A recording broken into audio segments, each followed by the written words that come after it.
Cari amici del mio canale YouTube, bentornati o ben arrivati in questa mia nuova avventura. Questa primavera ho deciso di fare una gita assieme a mio marito sull'altopiano carsico-goriziano, presso un luogo ameno, il cui nome però non rivelo perché non desidero sia rovinato dai vandali.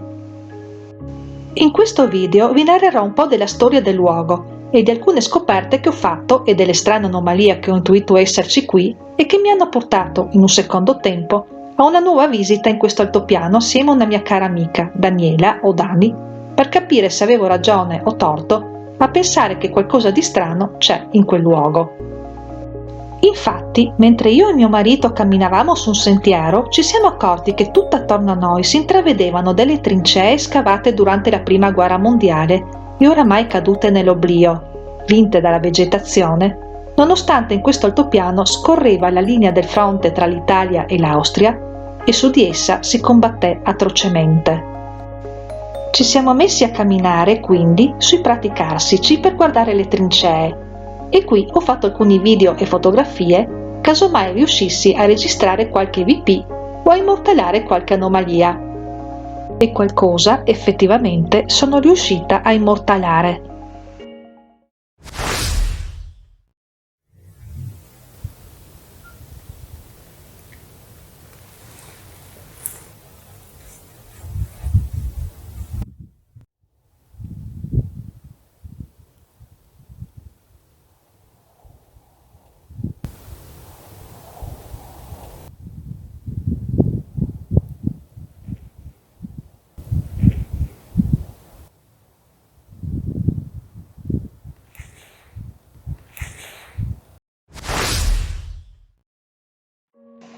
Dopo aver filmato per pochi attimi la campagna disseminata di trincee, io e mio marito torniamo sul sentiero, ignari di essere stati cacciati da una presunta entità abitante il sito.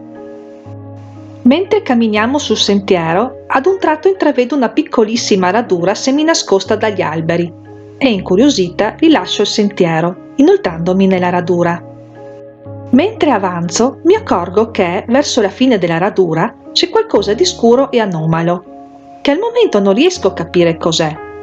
Sempre più curiosa, mi avvicino e scopro un piccolo inghiottitoio carsico. Un inghiottitoio è una voragine verticale, profonda decine di metri, posta su una superficie carsica composta da roccia calcarea, dove l'acqua piovana penetra o sprofonda nel sottosuolo, scavando grotte e dove scorrono anche fiumi sotterranei. Le foibe, ad esempio, sono dei grandi inghiottitoi che assumono spesso dimensioni spettacolari. Non appena mi rendo conto di essere al cospetto di un inghiottitoio, tiro fuori immediatamente lo smartphone con l'intenzione di fotografare e filmare, ma riesco a fare ben poco. Infatti il telefonino non riesce a mettere a fuoco l'inghiottitoio. Scatto lo stesso numerose fotografie e registro diversi filmati, ma solo dopo diversi minuti riesco finalmente a fare un paio di video nitidi. Poi mi allontano dall'inghiottitoio e prima di rientrare sul sentiero dove mi aspetta impaziente mio marito, faccio ancora un paio di tentativi di filmati per accertarmi che lo smartphone sia sempre a fuoco e funzionante.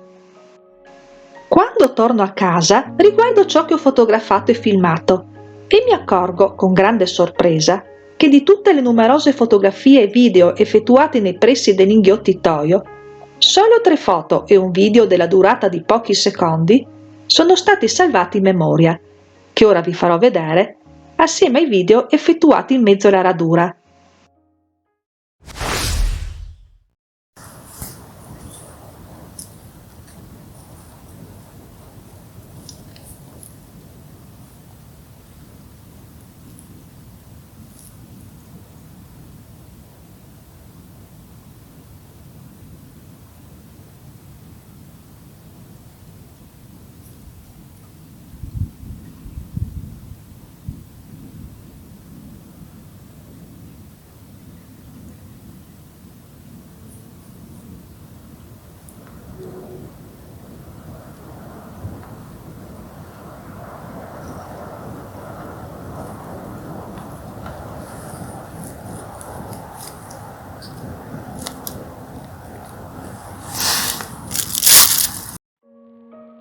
Prima di farvi vedere l'ultimo brevissimo video che ho fatto in mezzo alla radura per accertarmi che la telecamera dello smartphone fosse nuovamente a fuoco, voglio aggiungere alcune mie impressioni. Nel video si sente un EVP e subito dopo un verso strano, che quando ho visionato il video per la prima volta ho pensato fosse una mia risata. Però devo dire che io non avevo motivo in quel momento di ridere, anche perché stavo cercando di sbrigarmi più in fretta possibile per continuare la passeggiata con mio marito. Presa dal dubbio, ho fatto visionare il video anche a Lina di Edi Esploratori dell'Incredibile, a Daniela di Esoteric Whisper of Gaia e alla mia amica Daniela, cui poi successivamente ho chiesto di accompagnarmi a ispezionare l'inghiottitoio. Tutte e tre mi hanno detto che, a loro parere, non si tratta di una risata, ma forse di un singhiozziare o lamento. Io personalmente non so cosa pensare, e quello che trovo strano pure è che sono riuscita a catturare un EVP e un verso con un video della durata di meno di 2 secondi. Aggiungo un'ultima cosa. A mio parere, ma può essere pareidolia, nel video si intravedono anche dei presunti folletti che vi indicherò con delle immagini prese dal video. Naturalmente rimango in attesa dei vostri commenti a tal proposito.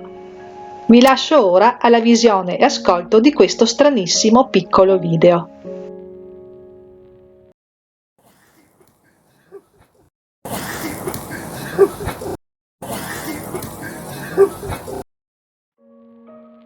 Come promesso, vi mostro ora alcune immagini del piccolo video, in cui si intravedono dei presunti folletti o creature appartenenti al piccolo popolo.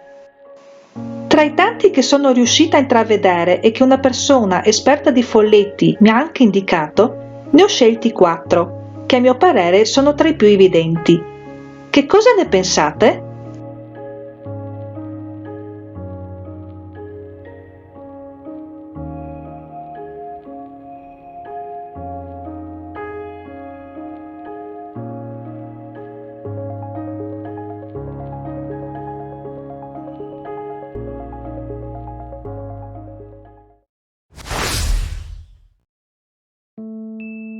Siamo giunti alla fine del video.